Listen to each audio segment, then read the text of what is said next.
Welcome back to Diecast Resurrection. It is Custom Cougar Day. I was working on another project, but unfortunately, due to unforeseen circumstances, I'm gonna have to push my other project back a week.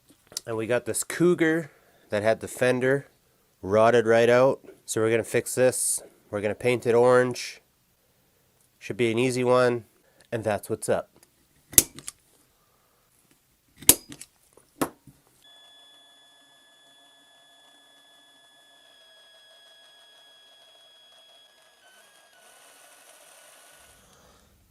Sometimes they need a little coaxing. Yeah, so this one's just as nice as that Volkswagen. So there's no excuse for this not to be a mint car when we're done. It's probably going to need a little bit of zinc, which is fine because now we are zinc plating capable.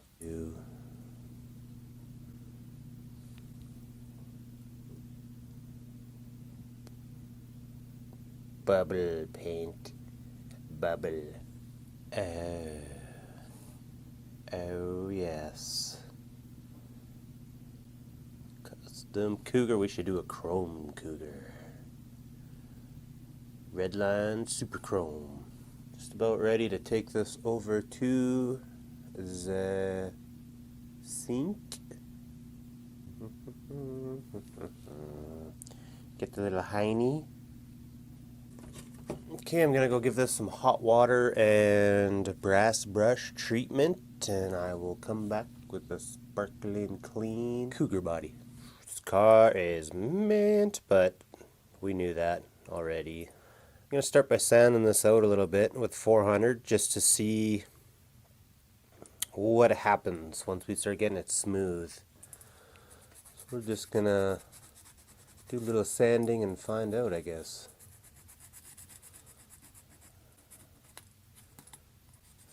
Yeah, it's pretty damaged. It's kind of like the Beetle. If I can get it smooth first, then we could coat it a little bit.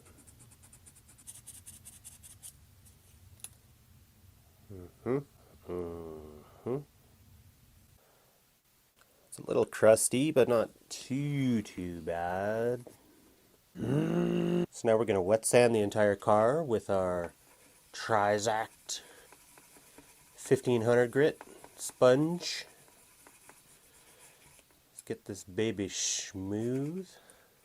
Fender looks pretty good. That's where our rust, or our, not our rust, our acid damage was. Yeah, that's what I like to see. All of our zinc just kind of evening out into one color. So the guys mentioned in the comments that the zinc gets kind of toned after a while underneath the paint, and you end up with weird shades of gray.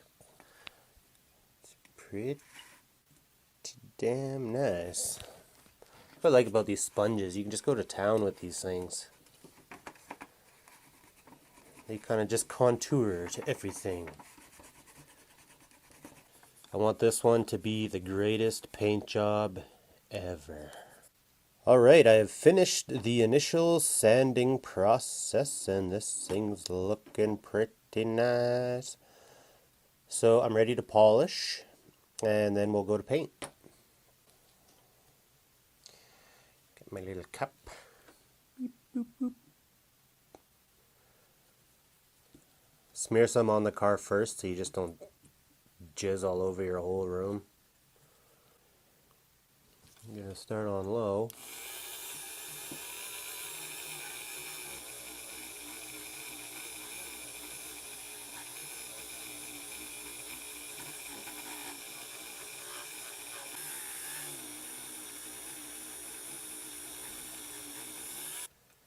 I'm going to kick it up a couple RPMs here.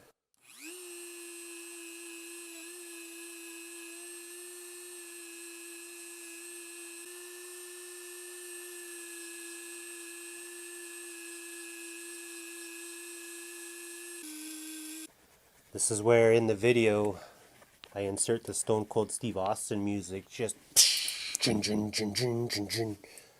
couple little baby scratchies on there. It's okay. It's okay. It's too much of a mirror. You can see my... Oh, you can't see anything. All you see is the camera. Sorry to tell you this, guys, but my face is a camera. Now you see, when I work on this stuff, all I see is camera. So I'm trying to work around a camera to get shots like this, and it's really tough. You ask anybody who makes videos like this, working on this little teeny stuff from behind a camera, it's tough. Well, that is just some sexiness. I'm going to go give this a bath with soap and water, try to clean up any residual waxes and stuff that will screw up my paint job. And then we're going to prep for paint, and then we're going to paint this bad boy orange, and then we'll move on to the chassis. So while I was cleaning this in the old sink, I realized I didn't do my posts yet. So just take a file, flatten your post out nice. And if you can, get your center punch right in the center. You want to put that bit as far into your chuck as you possibly can, just to keep it straight. And if it bends even a little bit, you're probably going to snap it. So shorter is better.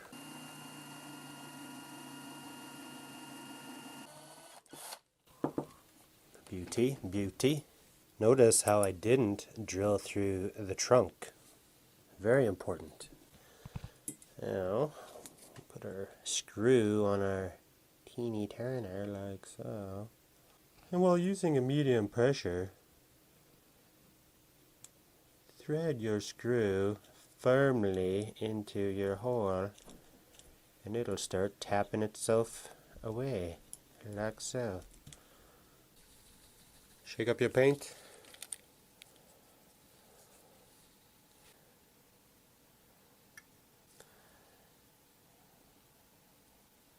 And 6 drops of hardener.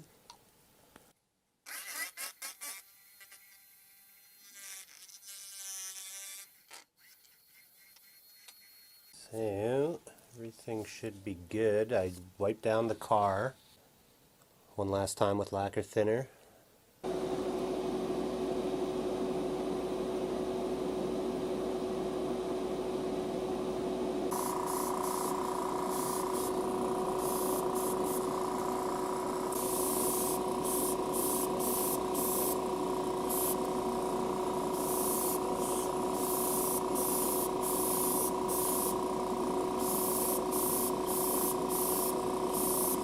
Looking pretty coppery, but it's not too far off.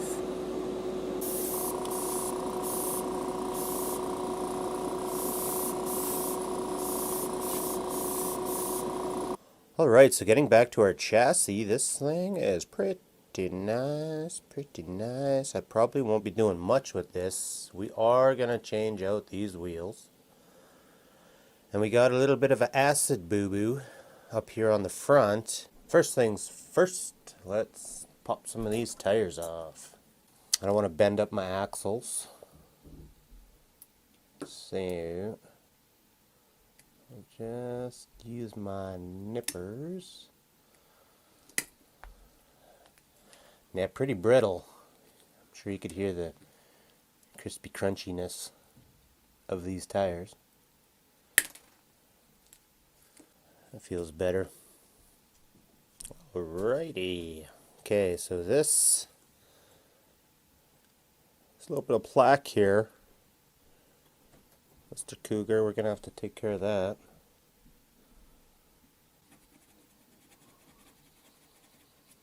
Before I get too crazy with the sanding, I'm going to hit it with a little wire wheelie just to try to clean up in here.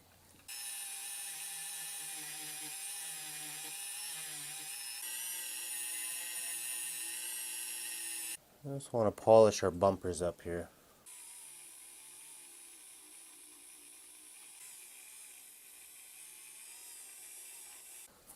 I'm going to try to touch these taillights up. I don't want to lose that overspray effect, so I'm just going to see how this works. I haven't used this pen before on this. And that's all I wanted to accomplish, just to darken them up a little bit. They still look pretty factory. Didn't lose that overspray, just wanted to darken them up. Alright, it's time for some fresh blades for this whip. I think that's what the kids are saying these days. Come on. Some big fatties on the back. So the interior and the glass, I'm not even going to touch. This whole car was pretty well brand new. Okay, we are good to go. Pop this guy in first. Carefully.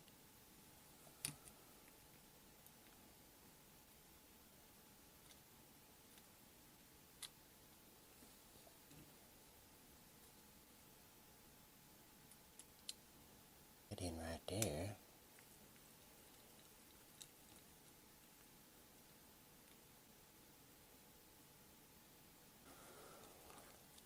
It's looking real good. I think we're ready for the unveiling. And here it is, one badass Cougar. Restored, it's almost too nice. Paint went on perfect, not a speck. I didn't polish this. This is straight out of the gun. You guys saw how meticulous I was about cleaning everything, and it's all about the prep. I want to thank you guys for all the support so far. I hope to see you on the weekend. We're going to do another Redline. I try to restrict the Redlines to the weekend, but I had to do an emergency Redline in the middle of the week today just because my other project wasn't ready. This guy. So, thanks for watching, guys, and I will see you in the next one.